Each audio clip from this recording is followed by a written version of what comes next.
बच्चों की परवरिश के लिए और कुछ नहीं, मुझको हसन हुसैन की खैरात चाहिए। बच्चों की परवरिश के लिए और कुछ, बच्चों की परवरिश के लिए और कुछ नहीं, मुझको हसन हुसैन की खैरात चाहिए।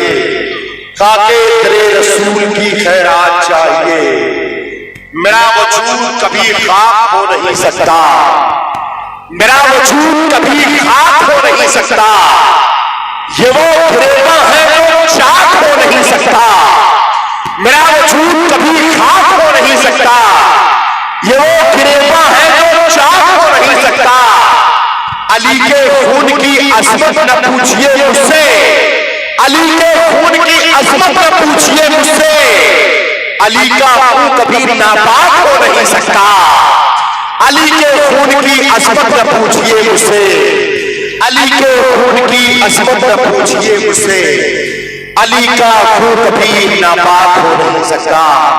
मेरा वजूद कभी खाक हो नहीं सकता। ये वो गिरेगा है जो चाक हो नहीं सकता।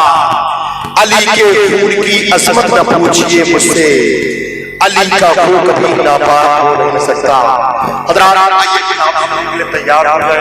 खतीब अहले सुन्नत का शरीय मसलक की आला हज़रत हज़रतुल्लाह मोहम्मद गज़ाली साहब का मिसबाही से आइए मैं नारा लगाता हूँ, आप सब मेरे नारे का जवाब दें। नारे तकबीर, और बुलंद आवाज़ थोड़ी सी और आवाज़ बुलंद करें। नारे तकबीर, नारे रिसालत, मसलके आला हज़रत, फैज़ाने आला हज़रत, अज़मते वालिदैन कॉन्फ्रेंस। नारे तकबीर, नारे रिसालत।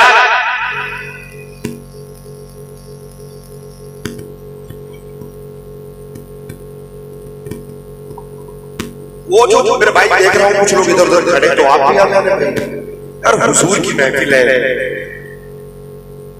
यार। इतना जान करके आप महफिल की सुरूरों कैफना जीने की बात करते हैं, हम अहले इश्क करीने की बात करते हैं, और शहे मदीना की बातें सभी नहीं करते। शहे मदीना की बातें सभी नहीं करते, नसीब वाले मदीने की बात करते हैं। शहे मदीना की बातें सभी नहीं करते, शहे मदीना की बातें नसीब वाले मदीने की बात करते हैं। सुरूरों कैफना जीने की बात करते हैं, हम अहले इश्क करीने की बात करते हैं। फिर नारा लगाया एक बार ताकि एक अच्छा माहौल बन जाए। नारे तकबीर, नारे रिसालत, मसलके आला हज़रत, फैज़ाने आला हज़रत, अज़मते वालिदैन कॉन्फ्रेंस। नारे तकबीर, नारे रिसालत। जो मस्जिदों में मुसल्ले दिखाई देते हैं, मेरे हुसैन के तमसे दिखाई देते हैं, कहीं नजर नहीं आते यज़ीदियत के महल, मगर हुसैन के रौज़े दिखाई देते हैं।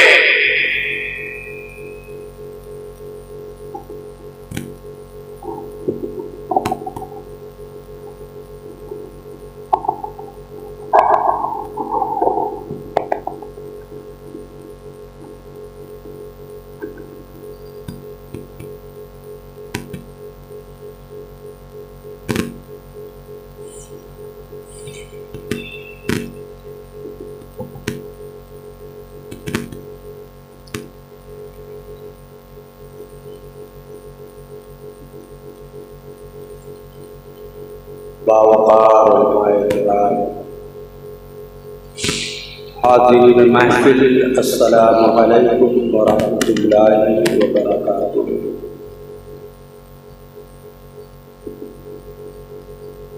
अल्हम्दुलिल्लाह, अल्हम्दुलिल्लाहि रब्बिल आलमीन, वल आक़िबतु लिल मुत्तक़ीन, वस्सलातु वस्सलामु अला क़ाइदिल गुर्रिल मुहज्जलीन व अला आलिहि तय्यिबीन अत्ताहिरीन व अस्हाबिहिल हादियीन अल महदीयीन व मन इत्तबअहुम अजमईन। अम्मा बअद, व अऊज़ु बिल्लाहि मिनश शैतानिर रजीम। बिस्मिल्लाहिर रहमानिर रहीम। रब्बना इग़फिर लना व लिइख़वानिना अल्लज़ीना सबक़ूना बिल ईमान।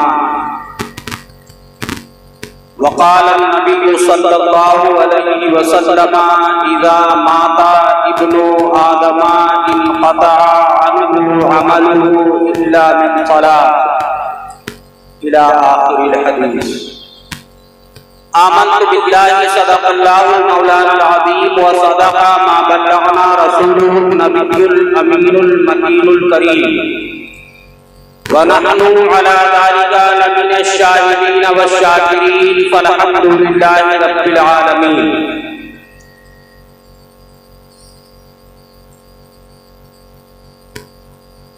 पढ़िए दुरूद पाक। अल्लाहुम्मा सल्लि अला सय्यिदिना व मौलाना मुहम्मदिन मअदनिल जूदी वल करम व आलिहिल किराम व उम्मिहिल करीम व उम्मतिहिल करीमा। यह आरज़ू नहीं की दुआएं हजार दो। यह आरज़ू नहीं की दुआएं हजार दो, पढ़कर नबी की नाम तहत में उतार दो। और सुनते हैं क्या तरीका है लम्हा बहुत कठिन, सुनते हैं क्या तरीका है लम्हा बहुत कठिन, लेकर पढ़कर नबी की नात ये लम्हा गुजार दो। पढ़कर नबी की नात ये लम्हा गुजार दो। और देखा अभी अभी है नजर ने जमाने यार,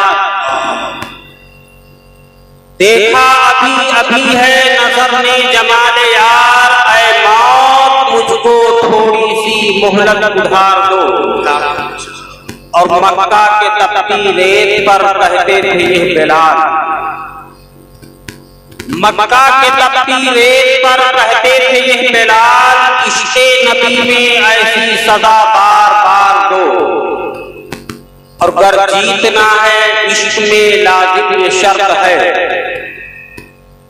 गर जीतना है इश्क में लाजिम ये शर्त है, खेलो अगर ये बाजी तो हर चीज हार दो। और यह जान भी ज़ुहूरी उन्हीं के तुफैल है, यह जान भी ज़ुहूरी उन्हीं के तुफैल है, इस जान को हुजूर का सदका उतार दो। पढ़िए दुरूद पाक। अल्लाहुम्मा सल्लि अला सय्यिदिना व मौलाना मुहम्मदिन मअदनिल जूदी वल करम व आलिहिल किराम व उम्मिहिल करीम व उम्मतिहिल करीमा।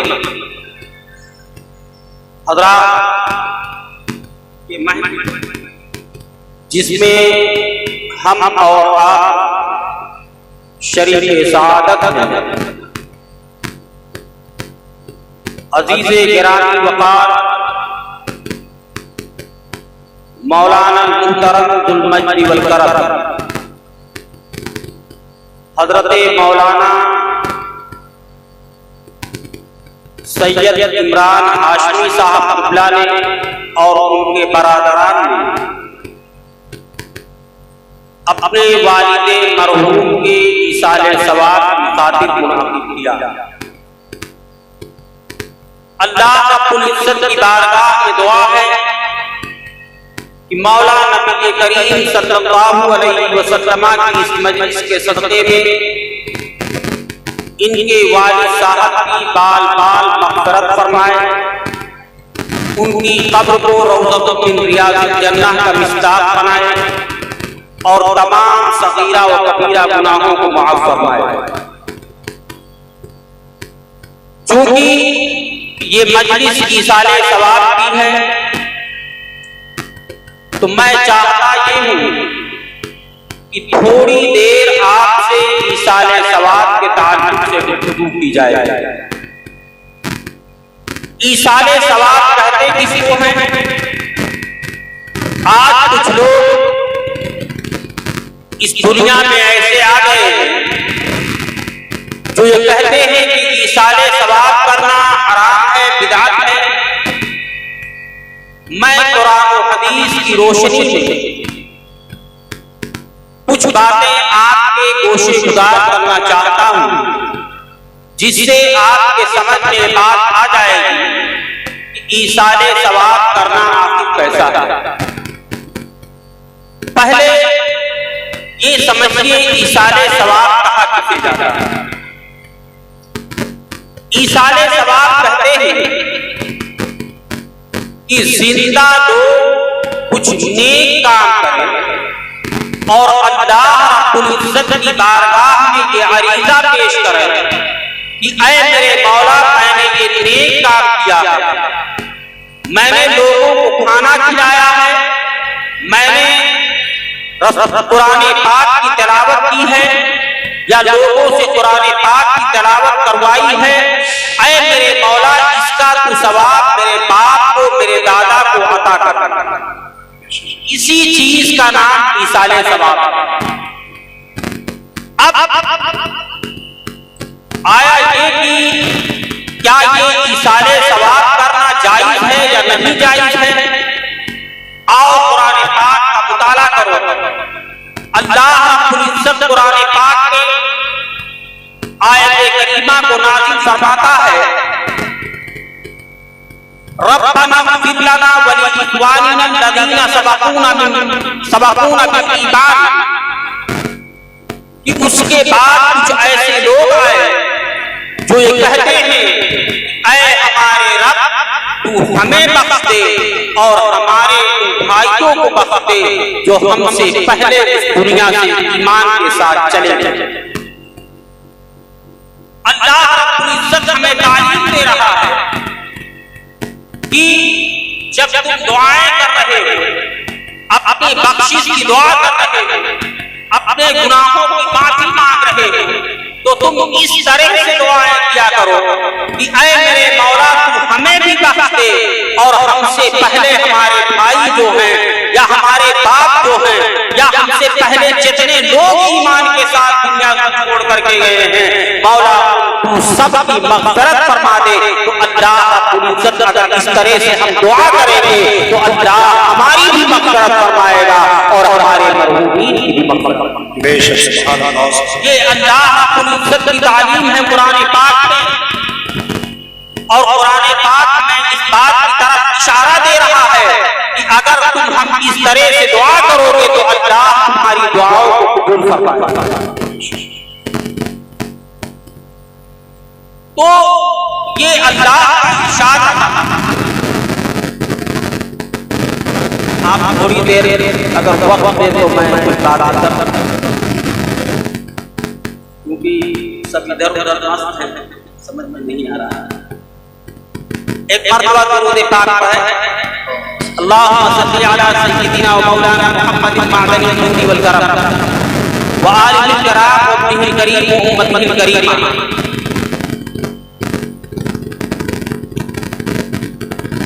आइए देखें ये अल्लाह ताला की किताब की बात थी जो मैंने आपके सामने पेश की, लेकिन आओ अल्लाह के रसूल सल्लल्लाहु अलैहि वसल्लम की बारगाह में हाजिरी देते और नबी करीम सल्लल्लाहु अलैहि वसल्लम की अहादीस का मुताला करें तो आपको रसूलुल्लाह की हदीसों में बेशुमार हदीसें ऐसी मिल जाएंगी जिनसे ये पता चलता है कि अगर जिंदे कोई अच्छा काम करते हैं और ये चाहते हैं कि उसका सवाब हमारे मरहूमीन को मिले तो अल्लाह रब्बुल इज्जत उसका सवाब मरहूमीन को अता फरमाता।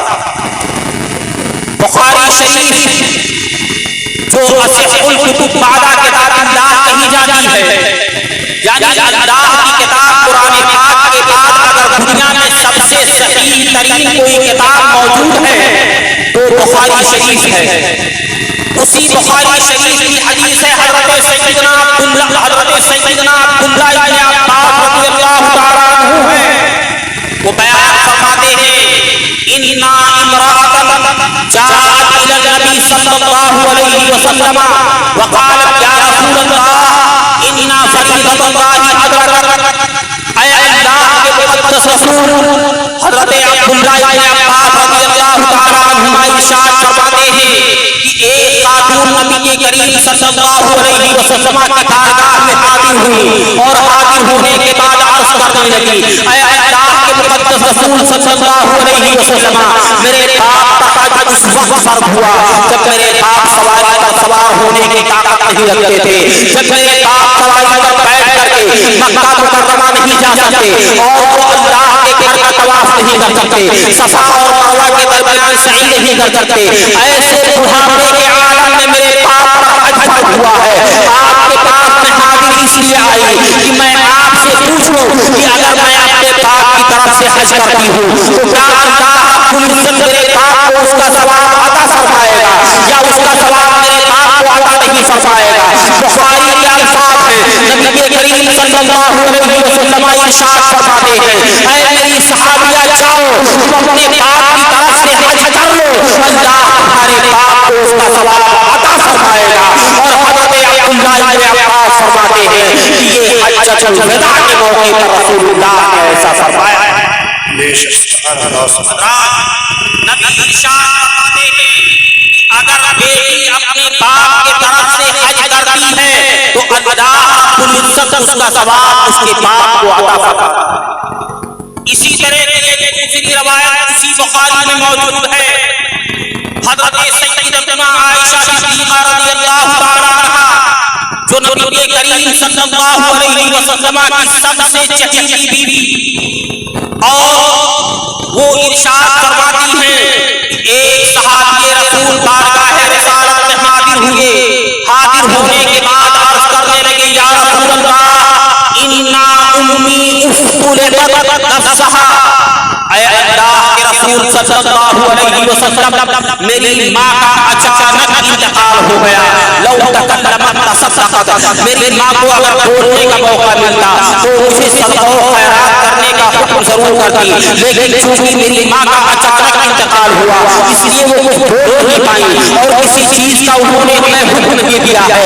जिस तरह आज हम देखते हैं हमारे बीच भी लोग रहते हैं, अपनी जिंदगी गुजारते हैं, लेकिन कभी कोई भी एक्सीडेंट के जरिए अचानक इंतकाल कर जाता है, किसी को अटैक आ गया अचानक इंतकाल कर गया, किसी को हेमरेज हो गया अचानक इंतकाल हो गया।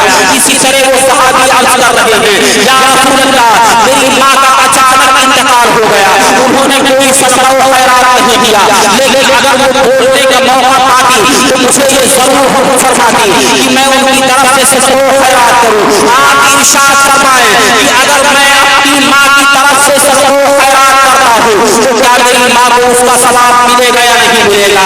नबी करीम सल्लल्लाहु अलैहि वसल्लम इरशाद फरमाते हैं, ऐ मेरे सहाबी जाओ तुम अपनी माँ की तरफ से सदका करो, अल्लाह रब्बुल इज्जत तुम्हारी माँ को उसका सवाब अता फरमाएगा। और इसी हदीस की शरह में हज़रत इमाम नववी रहमतुल्लाह तआला अलैह लिखते हैं, इन्ना सदक़ता अनिल मय्यित तनफ़उल मय्यित, कि अगर मय्यित की तरफ से सदका किया जाए तो अल्लाह तबारक व तआला उसका सवाब मय्यित को अता फरमाता। इसके अलावा और आइए देखें हज़रत साद इब्न उबादा रज़ियल्लाहु तआला अन्हु हैं। साद इब्न उबादा रज़ियल्लाहु के सहाबी और अंसार सहाबाए किराम के सरदार थे। तमाम अंसारी सहाबाए किराम के वो रईस और सरदार थे हज़रत साद इब्न उबादा। वो इरशाद फरमाते, वो एक रोज बारगाह रिसालत में हाजिर होते हैं और अर्ज करते हैं, या रसूल अल्लाह मेरी माँ का इंतकाल हो गया है, आपकी बारगाह में मैं पूछने ये आया हूँ कि कौन सा सदका करूं तो अल्लाह मेरी माँ को ज्यादा सवाब अता फरमाए। अभी तक जो सहाबाए किराम पूछ रहे थे वो ये पूछ रहे थे कि मैं सदका करूं तो सवाब मिलेगा या नहीं मिलेगा, लेकिन हज़रत साद इब्न उबादा रज़ियल्लाहु तआला अन्हु ये नहीं पूछ रहे कि सदका मिलेगा या नहीं मिलेगा, सदके का सवाब मिलेगा या नहीं मिलेगा। हज़रत साद इब्न उबादा ये पूछ रहे हैं, या रसूल अल्लाह कौन सा सदका करूं तो मेरी माँ को ज्यादा सवाब मिलेगा। नबी करीम सल्लल्लाहु अलैहि वसल्लम इरशाद फरमाते हैं, ऐ साद इब्न उबादा जाओ तुम अपनी माँ के लिए पानी का सदका कर दो, अल्लाह तुम्हारी माँ को ज्यादा सवाब अता फरमाएगा। आखिर क्या मतलब है इसका? मतलब साफ है कि उस वक्त मदीना तैयबा में लोगों को पानी की जरूरत ज्यादा थी। एक पीरे उम्मा था जिसे हज़रत उस्मान गनी रज़ियल्लाहु तआला ने मुसलमानों पर ज़ब्त कर दिया था, उसी पीरे उम्मा से तमाम लोग पानी पीते थे। लेकिन अब मुसलमानों की तादाद बढ़ी, अब मुसलमानों को और कुएं की जरूरत थी। नबी इरशाद फरमाते हैं कि साद इब्न उबादा चाहो तुम अपनी माँ के लिए पानी का सदका करो, अल्लाह तुम्हारी माँ को ज़्यादा सवाब अता फरमाएगा। हज़रत साद इब्न उबादा रज़ियल्लाहु तआला अन्हु जाते हैं, एक कुआं खुदवाते हैं। कुआं खुदवाने के बाद जब उससे पानी उबलना शुरू हो जाता है, वहां खड़े होकर के आप इरशाद फरमाते हैं, हादिही उम्मे साद, ये कुआं साद की माँ के लिए है। हदीस में ये अल्फाज आज भी मरहूम है, हादिही उम्मे साद, ये कुआं साद की माँ के लिए है। आखिर क्या मतलब है इसका? साद की माँ का कोई इंतकाल हो गया है, साद की माँ का होने का क्या मतलब है? क्या साद की माँ उससे पानी पीने के लिए आएगी? क्या साद की माँ उससे वजू करने के लिए आएगी? क्या साद की माँ उससे कपड़ा धुएगी? नहीं, इसका मतलब ये नहीं है, बल्कि साद की माँ का कोई इंतकाल हो गया है। मतलब इसका ये है कि इससे नफा मदीना तैयबा के लोग उठाएंगे, लेकिन अल्लाह जो सवाब देगा वो साद की माँ के लिए होगा। इससे वजू तो लोग करेंगे, लेकिन उस वजू पर अल्लाह जो सवाब देगा वो साद की माँ के लिए होगा। इससे सयाहत मदीना तैयबा के लोग होंगे, लेकिन अल्लाह उस पर जो सवाब देगा वो साद की माँ के लिए।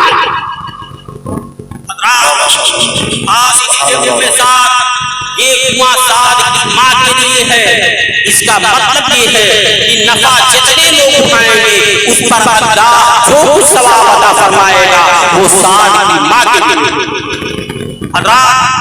और ऐसा नहीं है कि वो सारा सवाब सिर्फ उसी के लिए हो जिसके लिए ये सारे सवाब किया गया है, बल्कि फुक़हा ने इसमें सराहत फरमाई है कि जिसने वो नेकी की है अल्लाह उसे भी उतना सवाब अता फरमाता है, और जिसे वो चाहता है कि उसको उसका सवाब दिया जाए अल्लाह अपनी कुदरत कामिला से वो अपना सवाब उसे भी देता है।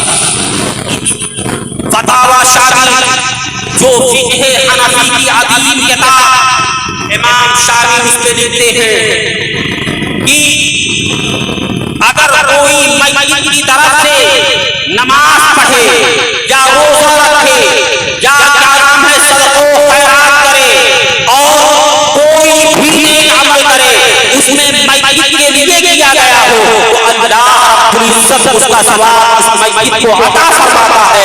इमाम शाफी ये भी लिखते हैं वला फरका बैनल फराइद वन नवाफिल, और इसमें फराइद और नवाफिल में कोई फर्क नहीं है। अगर कोई फराइद करता है और ये चाहता है अल्लाह इसका सवाब मेरे मरहूम बाप को अता फरमाए तो अल्लाह अपना सवाब उसे भी अता फरमाएगा, उसके बाप को।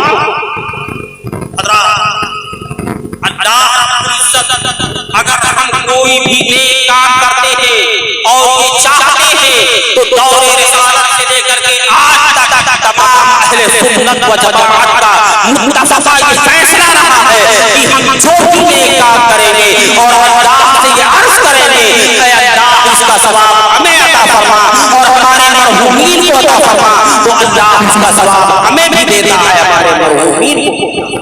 दुरूद पाक अल्लाहुम्मा सल्ली अला सय्यिदिना व मौलाना मुहम्मदिन मअदनिल जूदी वल करम व आलिहिल किराम व कुल्लिल करीम व उम्मतिल करीम। हज़रात, एक बड़े जलील कद्र बुजुर्ग है हज़रत इमाम हसन बसरी रहमतुल्लाह तआला। इमाम हसन बसरी बड़े जलील कद्र आलिम और अल्लाह के मुकर्रम बंदे गुजरे हैं। उनकी एक मुरीदा थी, एक रोज इमाम हसन बसरी की बारगाह में हाजिर होती है, अर्ज करती है ऐ इमाम हसन बसरी, अल्लाह ने मेरी जिंदगी में सिर्फ एक बेटी अता किया था और कुछ रोज पहले मेरी उस बेटी का भी इंतकाल हो गया है। मेरा दिल एकदम मुस्तक़िल है। मैंने जब से मेरी बेटी का इंतकाल हुआ है उसे ख्वाब में भी नहीं देखा है। आप अल्लाह के मुक़र्रबीन में से हैं, आप कोई ऐसा अमल बता दें कि जिसकी बुनियाद पर कम से कम मैं अपनी बेटी को एक मरतबा ख्वाब भी दे दे। हज़रत इमाम हसन रहमतुल्लाह तआला ने इरशाद फरमाते हैं कि तुम जाओ अपने घर इशा की नमाज पढ़ना और नमाज पढ़ने के बाद ये वजीफा पढ़ लेना। अल्लाह रब्बुल इज्जत ने चाहा कि तुम अपने बेटी की ज़ियारत करो। वो खातून अपने घर जाती है, इशा की नमाज पढ़ती है, नमाज पढ़ने के बाद हज़रत इमाम हसन बसरी रहमतुल्लाह तआला अलैह के बताए हुए वजीफे को पढ़ती है और उसके बाद अपने बिस्तर पर सो जाती है। जैसे सोती है क्या देखती है कि उसकी बेटी निगाहों के सामने है और उसकी बेटी का आलम ये है कि उसके हाथ में जहन्नम की जंजीर पड़ी हुई है, उसके पैर में जहन्नम की बेड़ियां पड़ी हुई हैं और जिस मकदार को मल करके लेट दिया लगा दिया गया है उसका वजूद जहन्नम में चल रहा है। अभी तक तो उम्मा थी, अभी तक वो बेटी की फिराक में चल रही थी, बेटी की जुदाई में चल रही थी, लेकिन अब जब उसने बेटी को इस हालत में देख लिया है कि वो अल्लाह के अज़ाब में गिरफ्तार नजर आ रही है, अब माँ का दिल फटा जा रहा है। फिर इमाम हसन बसरी की बारगाह में आती है, अर्ज करती है कि ऐ इमाम, अभी तक मैंने अपनी बेटी को नहीं देखा था, वो सिर्फ उसकी जुदाई का गम मुझे खा रहा था, लेकिन अब मैंने जब देख लिया है तो मैंने ये देखा है कि वो अल्लाह के अज़ाब में गिरफ्तार है। इमाम ने कहा टीवी में जाओ दुआ करो, मैं भी उसके लिए दुआ करता हूँ। जब भी रोज उठते थे कि एक रोज इमाम हसन बसरी सो रहे थे, क्या देखते हैं साथ में कि जन्नत के बागों बहार है, जन्नत के एक नहर पर बिछा हुआ है, उस पर एक बच्ची बैठी हुई है। हज़रत इमाम हसन बसरी उस बच्ची के पास जाते हैं, इरशाद फरमाते हैं, ऐ बेटी बता, क्या तू सलासातुल की बेटी है? उस बेटी ने कहा कि हाँ मैं सलासातुल की बेटी हूँ। हज़रत इमाम हसन बसरी इरशाद फरमाते हैं कि तेरी माँ ने अभी कुछ रोज पहले मुझसे ये बयान किया था कि मेरी बेटी अल्लाह के अज़ाब में गिरफ्तार है, आखिर मैं तुझे ये देख रहा हूँ कि तू अल्लाह के नेमतों के मजे ले रही है, आखिर ये क्या हो गया है तेरे के दिनों में? उस बेटी ने कहा, ऐ इमाम हसन बसरी सुनो, मौला के कब्र बिना रजुल वाहिद फसल्ला अला नबी सल्लल्लाहु अलैहि वसल्लम महमदन वाहिदा व जअला सवाबुहा लना। ऐ इमाम हसन बसरी सुनो, एक शख्स हमारे कब्रिस्तान के पास से गुजर रहा था, तो जब उसने ये देखा कि ये मुसलमानों की कब्रिस्तान है तो उसने नबी के करीम सल्लल्लाहु अलैहि वसल्लम पर एक मरतबा दुरूद पाक पढ़ा और उस दुरूद पाक का सवाब हम मरहूमीन को अता कर दिया। अल्लाह रब्बुल इज्जत ने उसी एक मरतबा पढ़े हुए दुरूद की बरकत से हमारे ऊपर से अज़ाब भी हटा दिया है और अल्लाह ने हमको अपनी नेमतें और जन्नतें अता फरमा पेश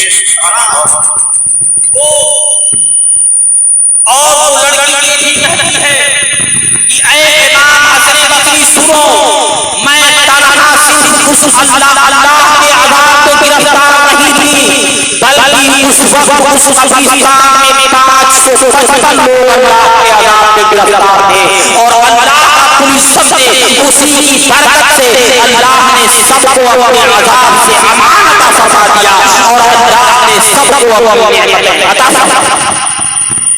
तो ये अहले सुन्नत व जमात का अकीदा है और अहले सुन्नत व जमात का इस बात पर इज्मा है कि अगर हम अपने मरहूमीन की तरफ से ईसारे सवाब करते हैं, कोई भी नेक अमल करते हैं और ये चाहते हैं कि इसका सवाब अल्लाह हमारे मरहूमीन को अता फरमाए, तो अल्लाह जरूर उसका सवाब हमारे मरहूमीन को अता फरमाए।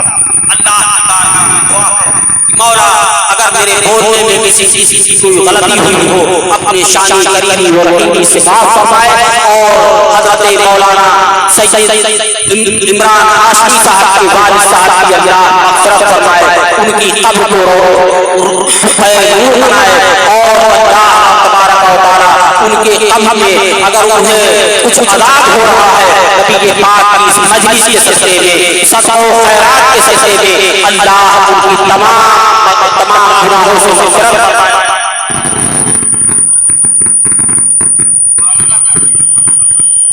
अल्लाह ताला इनके वालिदैन की मग़फ़िरत फरमाए, क्योंकि मुझे मालूम नहीं था, वालिद साहब के जनाजे में मैं आया, उनके बारे में मालूम था।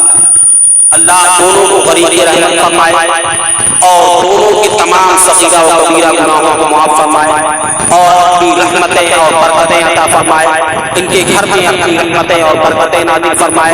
हादसात ज़माना से और शयातीन की शरारतों से तमाम भाइयों को अल्लाह रब्बुल इज्जत महफूज व मामून फरमाए। वमा तौफीक़ी इल्ला बिल्लाह। अस्तग़फिरुल्लाह रब्बी बिकुल्ली ज़ंबिन व अतूबु इलैहि व अलैहि वसल्लम।